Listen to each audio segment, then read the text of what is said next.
What's happening? Adrian Big 30 here. Yes, Adrian Big 30, not the mixed bag bull crap. And I'm back. I've been off for a little bit, but I'm here to do this story, where it says the jury found ex-boyfriend guilty in the killing of Hollywood sex therapist Amie Harwick. This another case of a guy that can't take no for an answer after he's been rejected. He figured if he can't have her, nobody else can have her. Let's get into it. In Los Angeles, a jury found the former boyfriend of family and sex therapist Amie Harwick guilty of murdering her in February 2020. The LA jury issued guilty verdicts for the first degree murder and burglary at the conclusion of the trial of 45-year-old Jared Pershouse. He potentially faced life in prison at sentencing. Harwick, 38, lived in the Hollywood Hills and worked as a family and sex therapist. She was haunted by one of her past relationships in the weeks leading up to her demise. Pershouse and Harwick dated for a year and a half. In 2012, Harwick filed a restraining order against him, saying he was physically and emotionally abusive. They wouldn't see each other until 2020, when fate forced their paths across at the convention. At least she tried to get out of a relationship. She successfully got out of a relationship until they were to meet up somehow. And I always hear a lot of women saying, "Oh, it's hard to get out of an abusive relationship." Well, she just got out of a relationship.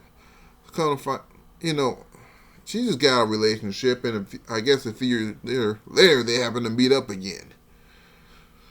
In a defense closing arguments early this week, attorney Robin Bernstein Lev described Pershouse as a man in crisis, suggesting he had no closure after the breakup with Harwick. Well, you can't take a hint? The girl don't want you no more, man. It's time to move on. I know a girl didn't want me anymore. I just kept it moving. I'm not in the business of you can't take no for an answer. I moved the hell on. Shoot. It says your text messages showed Pershouse repeatedly contacting Harwick, unsatisfied with her assertions that they should both move on. See? That's that stalker mentality shit. He can't get past this, and it demolishes him to have to acknowledge this to her, said Bernstein Lev. He's not manipulating her. He's revealing his darkest secret. Man, come on. Harwick blocked his number in Pershouse's relentlessness, but doing so couldn't deflect the fear she had that he may do something more. She wrote an email to herself after their encounter, chronicling how his behavior made her feel. Soon after, a maintenance worker upgraded her home security to address her concerns. Well, that didn't seem to work now, did it? On Valentine's Day 2020, Pershouse allegedly broke into Harwick's home and waited for her to arrive, while the defense referred to him as wanting to talk. As motivation, prosecutors said he was there to do one thing, kill. Man, I don't buy this. He broke in, I wanted to talk. That's just like robbers breaking into somebody's home, pointing guns at them, saying, "Oh, I just want to talk. I just want to have a nice conversation with you. Why point a gun at you?" Man, come on.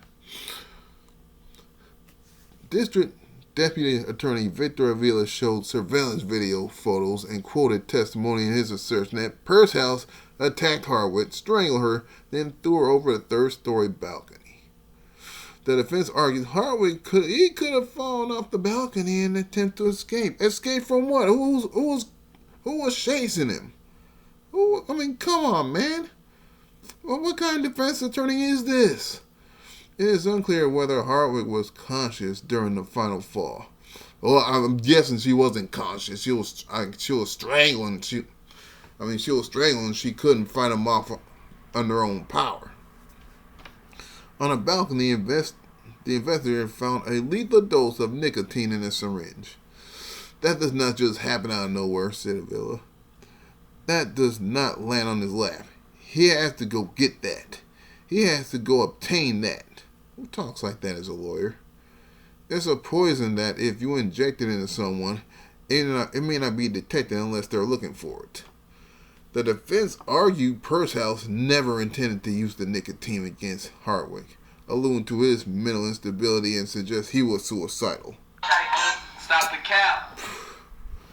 Harwick was previously involved in a relationship with The Price is Right host Drew Carey. The two were briefly engaged in 2018. After her death, Carey issued a statement that read in part, "Amie and I out of love that people are lucky to have once in a lifetime. She was a positive force in the world, a tireless and unapologetic champion for women, and passionate about her work as a therapist. I am overcome with grief." I'm sure you are, Drew Carey. Anyway, that's a sad story on that one. She lost her life. This guy, this portly looking dude, gets served life in prison, not the death penalty, because they're in California. I don't think California has the death penalty. I'm sure he'd be spending his life in prison, thinking about his actions. I'm sure he has nothing to worry about. He got plenty of suitors in prison that are waiting and willing to, make advances towards him.